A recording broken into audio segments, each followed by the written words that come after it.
উত্তরার দিয়াবাড়িতে milestone school and কলেজে বাংলাদেশ বিমান বাহিনীর একটি যুদ্ধবিমান বিধ্বস্ত হওয়ার পর শুরু হয়েছে তীব্র আলোচনা ও বিতর্ক।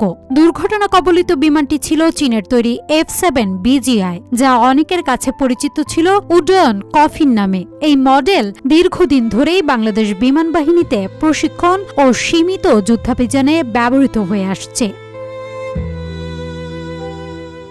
F-7 BGI চীনের তৈরি একটি উন্নতর যুদ্ধবিমান। এটি রাশিয়ান MiG-21 বিমানের উপর ভিত্তি করে তৈরি হলেও এতে আধুনিক রাডার, মাল্টিফাংশনাল ডিসপ্লে, উন্নত নেভিগেশন ও যোগাযোগ প্রযুক্তি সংযোজিত রয়েছে। বিমানটির সর্বোচ্চ গতি ঘণ্টায় প্রায় 2200 কিলোমিটার এবং এটি দুটি মিসাইল ও কিছু সীমিত অস্ত্র বহনে সক্ষম।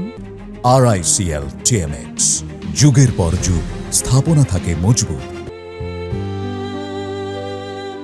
বাংলাদেশ বিমান বাহিনীর জন্য F-7 BGI প্রথম যুক্ত হয় 2013 সালের দিকে। এটি সাধারণত এক আসনের হলেও কিছু ভার্সনে প্রশিক্ষণের জন্য 2 আসনের সংরক্ষণও রয়েছে। মূলত প্রশিক্ষণ, সীমান্ত নজরদারি এবং হালকা প্রতিরক্ষা মিশনে ব্যবহৃত হয় এই মডেলটি।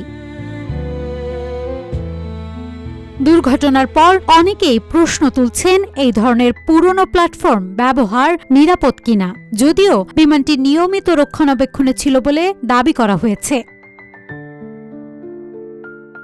বাংলাদেশ বিমান বাহিনীর জন্য F-7 BGI গুরুত্বপূর্ণ একটি যুদ্ধযান হলেও উত্তরার এই মর্মান্তিক দুর্ঘটনা নতুন করে নিরাপত্তা ও আধুনিকায়নে প্রশ্ন তুলছে। বিশেষজ্ঞদের মতে ভবিষ্যতে এমন ঘটনা এড়াতে আরও উন্নত প্রযুক্তির দিকে যাওয়া জরুরি হয়ে পড়েছে।